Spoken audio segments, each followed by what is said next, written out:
أمهاتنا طلع عندهم حق. الموبايل هو السبب. هلو يا أبطال الوالنس، عاملين ايه؟ زهقانين؟ طب ما تيجوا نجرب نزهق. النهاردة كلامنا هيكون عن أهمية الزهق وليه ضروري إننا نزهق أوقات، وإزاي الموبايل بيحرمنا من نعمة الزهق، وهعرفكم شوية تكنيكس كده تخلي الزهق أحسن حاجة تقدمها لمخك. أنا هايدي وده ذا وينلس سكواد. يلا نبدأ.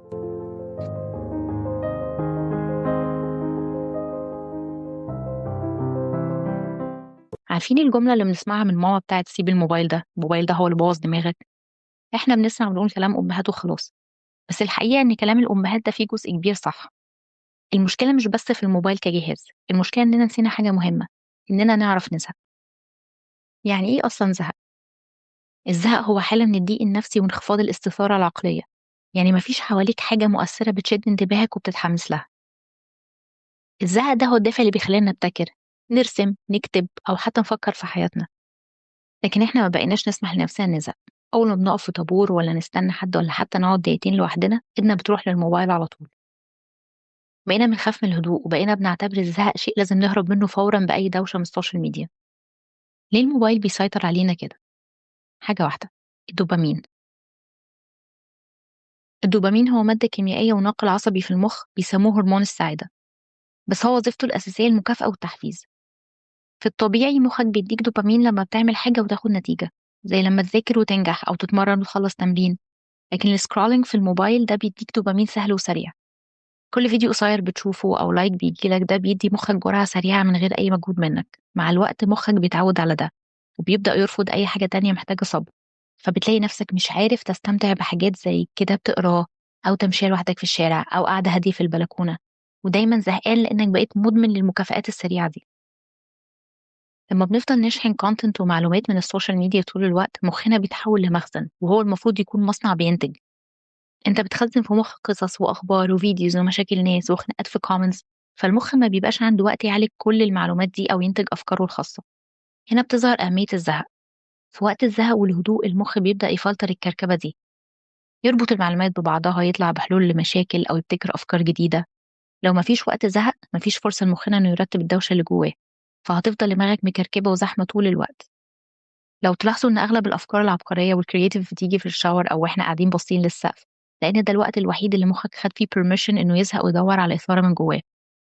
هسيب لكم في الديسكربشن لينك حلقه فن ولا حاجه لو حابين تعرفوا اكتر عن النقطه دي. طيب عشان نسحب السيطره من الموبايل لمخنا محتاجين نتدرب على الزهق. في 4 حاجات ممكن نعمل. كل يوم خصص وقت تسيب الموبايل في اوضه تانية، واقعد بعيد عنه في مكانك 10 دقايق من غير ما تعمل اي حاجه، ولا تفتح اللابتوب ولا تتفرج على التلفزيون. انت قاعد ما بتعملش حاجه، بص للسقف للبلكونه، اسرح في خيالك. في الأول هتحس بتوتر أو بقلق أو إنك مش مرتاح، ده طبيعي. بعد كده هتتعود.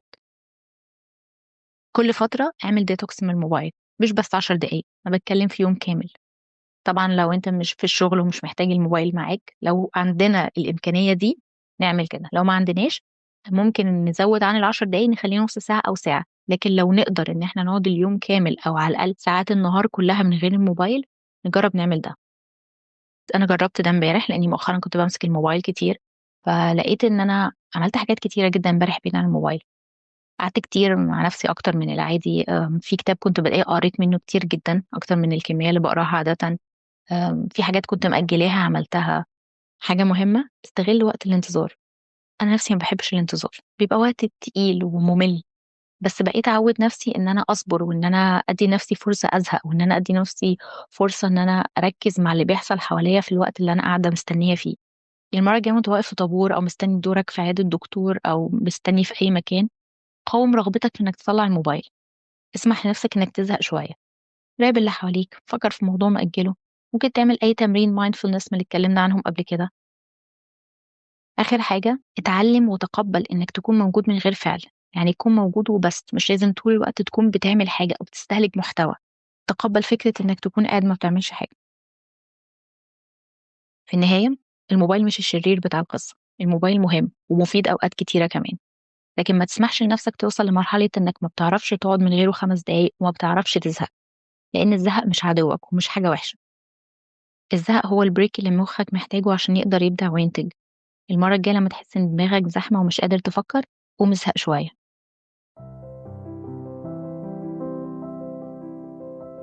قولوا لي في الكومنتس امتى كانت آخر مرة قعدتوا فيها من غير موبايل، وإيه أغرب فكرة جات لكم وقتها. ولو حاسس إن الدوشة اللي في دماغك محتاجة ترتيب أعمق، متاح دلوقتي coaching sessions 1 to 1. ابعت لي مسج على انستجرام واللينك في الديسكريبشن، وهبعت لك كل التفاصيل. كان معاكم هايدي وده ويلنس سكواد. باي.